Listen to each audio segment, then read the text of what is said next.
ಒಕ್ಕಲಿಗ ಅಂದರೆ ಒಂದು ಅಸ್ಮಿತೆ, ಅದೊಂದು ಗೌರವ, ಅದೊಂದು ಸಂಸ್ಕೃತಿ, ಅದೊಂದು ಜನಾಂಗ. ಜಾತಿ ಅನ್ನೋದಕ್ಕಿಂತ ಒಂದು ಜನಾಂಗ ಹೇಗೆ ಅಂತಕ್ಕಂಥದ್ದನ್ನು.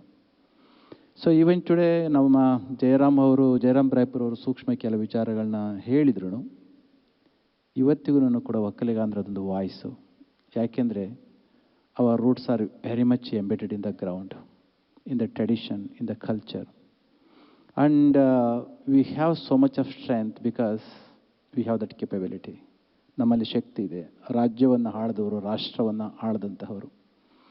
ಜೊತೆಗೆ ನಮ್ಮಲ್ಲಿ ಒಂದು ಶಕ್ತಿ ಏನಪ್ಪ ಅಂತಂದರೆ, ಕೇವಲ ನಮ್ಮಲ್ಲಿ ಓದಂಥವ್ರು ಇರ್ಬೋದು, ಬದುಕು ನಡೆಸ್ತಕ್ಕಂಥವರು, ಕೇವಲ ತಮಗೋಸ್ಕರ ಬದುಕನ್ನು ಕಟ್ಕೊಳ್ತಕ್ಕಂಥವರಲ್ಲ, ಸಮಾಜಕ್ಕೆ, ದೇಶಕ್ಕೆ ಒಂದು ಭವಿಷ್ಯವನ್ನು ಕೊಡಲಿಕ್ಕೆ ಶ್ರಮಿಸ್ತಕ್ಕಂಥವರು.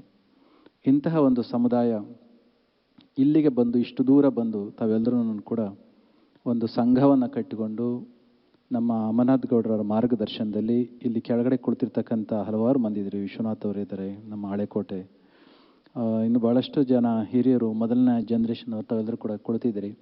ಇಂತಹವರ ನೇತೃತ್ವದಲ್ಲಿ ಇದೊಂದು ಸಂಘ ಅಸ್ತಿತ್ವಕ್ಕೆ ಬಂದಂತಹದ್ದು ಕೇವಲ ಒಕ್ಕಲಿಗ ಜಾತಿಯ ಹೆಸರನ್ನ ಇದು ಮಾಡಲಿಕ್ಕಲ್ಲ. ಒಕ್ಕಲಿಗರಿಗೆ ನಾನು ಈಗಾಗಲೇ ಹೇಳಿದಾಗ ಒಂದು ಸಂಸ್ಕೃತಿ ಇದೆ, ಒಂದು ಪರಂಪರೆ ಇದೆ, ಒಂದು ಟ್ರೆಡಿಷನ್ ಇದೆ.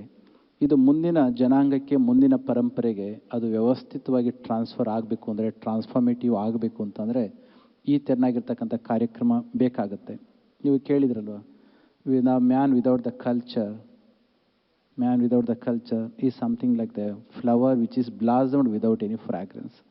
ಹರಳಿರ್ತಕ್ಕಂಥ ಹೂವಿಗೆ ಸುವಾಸನೆ ಇಲ್ಲ ಅಂತಂದರೆ ಹೇಗೆ ಹೂವಿಗೆ ಬೆಲೆ ಇಲ್ವೋ, ಅದೇ ರೀತಿ ವಿದ್ಯೆಯನ್ನು ಕಲಿತು ಎಷ್ಟೇ ದುಡಿತಾ ಇರ್ತಕ್ಕಂಥ ವ್ಯಕ್ತಿಗೆ ಒಂದು ಸಂಸ್ಕೃತಿ ಇಲ್ಲ ಅಂತಂದರೆ ಅಂತಹ ವ್ಯಕ್ತಿಗೂ ಕೂಡ ಬೆಲೆ ಇರೋದಿಲ್ಲ ಅಂತ. ಅದಕ್ಕೆ ಯಾರೋ ಹೇಳಿದ್ರು, my culture it's my personality and it is my identity. In what way it is going to different you and distinguish you from others ಅಂತಂದ್ರೆ ಅವ್ರು ಹೇಳ್ತಾರೆ, at the physical level you are going to be distinguished, at the mental level, at the intellectual level, at the spiritual level. The existence as a whole, the such personality or a such person who is embedded and imbibed with that culture is going to be distinguished from the others. ಅದಕ್ಕೋಸ್ಕರ ಈ ರೀತಿಯಾಗಿರ್ತಕ್ಕಂಥ ಕಾರ್ಯಕ್ರಮಗಳು ಸಾಂಸ್ಕೃತಿಕವಾಗಿರ್ತಕ್ಕಂಥದ್ದು ನಮಗೆ ಬೇಕಾಗುತ್ತೆ. ವಿಜ್ಞಾನ ತಂತ್ರಜ್ಞಾನವನ್ನು ಭಾಳಷ್ಟು ಅಪ್ಪಿಕೊಂಡಿದ್ದೇವೆ, ಬೇಕು, ಅದು ಚಂದ ಬೆಳಕನ್ನೇನೋ ಕೊಡುತ್ತೆ.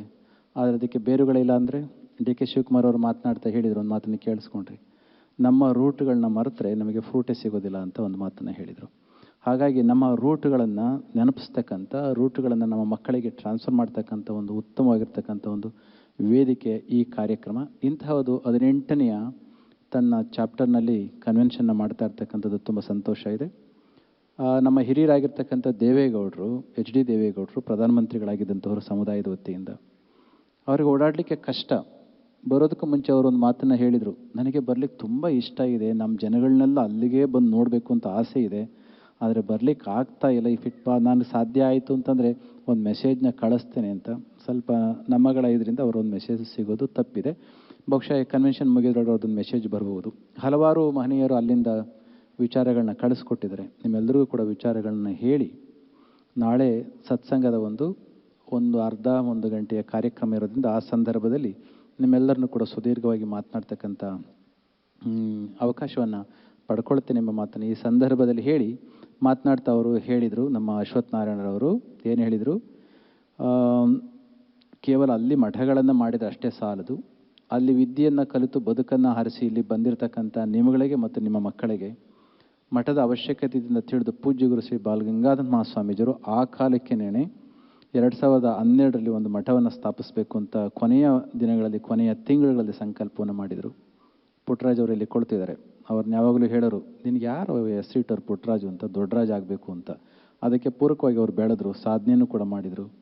ಅಮೇರಿಕಾ ಅಂತಂದರೆ ಅಮೇರಿಕಾದಲ್ಲಿರ್ತಕ್ಕಂಥ ನಮ್ಮ ಬಂಧುಗಳನ್ನ ಕಂಡವರಿಗೆ ತುಂಬ ಪ್ರೀತಿ. ಇಲ್ಲಿ ಯಾರಿಗೆ ಕಷ್ಟ ಸಮಸ್ಯೆಗಳಿದ್ರೂ ಕೂಡ ಓಡಿ ಬರ್ತಾರೆ. ಅವರು ಅಮರನಾಥ್ ಗೌಡರು, ಬಾಬು ಕೀಲಾರ ಮತ್ತು ಇಲ್ಲಿ ಕುಳಿತಿರ್ತಕ್ಕಂಥ ಅಗಣ್ಯವಾಗಿರ್ತಕ್ಕಂಥ ಹಲವಾರು ಮಂದಿ ನೀವೆಲ್ಲರೂ ಕೂಡ ಸೇರಿಕೊಂಡು ನ್ಯೂ ಜೆರ್ಸಿಯ ಮಠದ ಸ್ಥಾಪನೆಗೆ ಕಾರಣೀಭೂತರಾಗಿದ್ದೀರಿ. ಕಾಲಭೈರವೇಶ್ವರ ಟೆಂಪಲ್ ಅಸ್ತಿತ್ವಕ್ಕೆ ಬರ್ತಾ ಇದೆ, ಒಂದು ಅರ್ಧ ಕೆಲಸ ಮುಗಿದಿದೆ. ಮುಂದಿನ ವರ್ಷದ ಅಕ್ಕ ಸಮ್ಮೇಳನದ ಸಂದರ್ಭಕ್ಕೆ ಕಾಲಭೈರವೇಶ್ವರ ಸ್ವಾಮಿಯ ನಿಮ್ಮ ಮಠದ ಉದ್ಘಾಟನೆ ನ್ಯೂ ಜೆರ್ಸಿಲಿ ಆಗಲಿಕ್ಕೆ ಪ್ಲ್ಯಾನ್ ಮಾಡಬೇಕು ಅಂತ ಏನು ಆಸೆಯನ್ನು ಇಟ್ಕೊಂಡಿದ್ರಿ, ಅದರ ಸಾಕಾರಕ್ಕೆ ನೀವೆಲ್ಲರೂ ಕೂಡ ಜೊತೆಯಲ್ಲಿ ನಿಮ್ಮ ಮಾತಿನ ಸಂದರ್ಭದಲ್ಲಿ ಹೇಳಿ. ಮಕ್ಕಳಿಗೆ ಸಹಜವಾಗಿ ಊಟ ಕೊಡಬೇಕು, ಊಟ ಕೊಡ್ತಾ ಇದ್ದೀರಿ. ಆದರೆ ಊಟ ಕೊಟ್ಟು ಅವ್ರಿಗೊಂದಿಷ್ಟು ಸಂಸ್ಕೃತಿ, ಸಂಸ್ಕಾರ, ಭಾಷೆಯನ್ನು ಕೊಡದೇ ಹೋದರೆ ಅರಳಿಲ್ಲದಿರತಕ್ಕಂಥ ಪೇಪರ್ ಮಕ್ಕಳಾಗ್ಬಿಡ್ತಾರೆ. ಅದರ ಕಡೆಗೆ ನಿಮ್ಮೆಲ್ಲರೂ ಕೂಡ ಗಮನ ಇರಲಿ ಅಂತ ಹೇಳಿ, ಈ ಒಂದು ವ್ಯವಸ್ಥೆಯನ್ನು, ಈ ಕಾರ್ಯಕ್ರಮ ತುಂಬ ಅಚ್ಚುಕಟ್ಟಾಗಿ ಎಲ್ಲರೂ ಹೇಳಿದಾಗೆ ಚೆನ್ನಾಗಿ ಮಾಡಿದಿರಿ.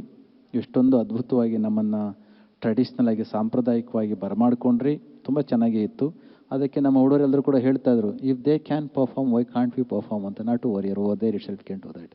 ಅದನ್ನು ತುಂಬ ಚೆನ್ನಾಗಿ ಮಾಡಿದಿರಿ, ಅದ್ಭುತವಾಗಿ ಮಾಡಿದಿರಿ. ಇನ್ನು ಉಳಿದ ಎಲ್ಲ ಕಾರ್ಯಕ್ರಮಗಳನ್ನು ನಾವು ನೀವೆಲ್ಲರೂ ಕೂಡ ಕುಳಿತು ನೋಡಿ ಆನಂದಪಟ್ಟು ಅವರಿಗೆ ಪ್ರೋತ್ಸಾಹ ಮಾಡೋಣ. ಧನಂಜಯ್ ಮತ್ತು ಅವರ ಟೀಮ್ ತುಂಬ ಚೆನ್ನಾಗಿ ಕೆಲಸ ಮಾಡಿದ್ದಾರೆ. ಒಂದು ಉತ್ತಮವಾದಂಥ ಕೆಲಸವನ್ನು ಮಾಡಲಿಕ್ಕೆ ಹೊರಟ್ರೆ ಎಷ್ಟು ಕಷ್ಟ ಅಂತ ನಮಗೆ ಗೊತ್ತಿದೆ. ಯಾರಾದರೂ ಕಾರ್ಯಕ್ರಮಗಳು ಮಾಡೋದವರಿಗೆ ಗೊತ್ತಿರ್ತದೆ ಎಷ್ಟೊಂದು ಅವಮಾನಗಳಾಗ್ತವೆ, ಎಷ್ಟೊಂದು ಇರುಸುಮುರುಸುಗಳಾಗ್ತವೆ, ಎಂಬರಾಸ್ಮೆಂಟ್ ಆಗ್ತದೆ ಅಂತ. ಆದರೆ ಇಲ್ಲೇನು ನೀವೆಲ್ಲ ಸ್ವಲ್ಪ ಇವಾಲ್ಡ್ ಪರ್ಸ್ನಾಲಿಟೀಸ್ ಇರೋದರಿಂದ, ವಿಕಸಿತ ಮನಸ್ಸುಗಳಲ್ಲಿ ಇರೋದರಿಂದ ಆ ಥರ ಏನು ಸಮಸ್ಯೆ ಆಗಿರಲಿಕ್ಕಿಲ್ಲ.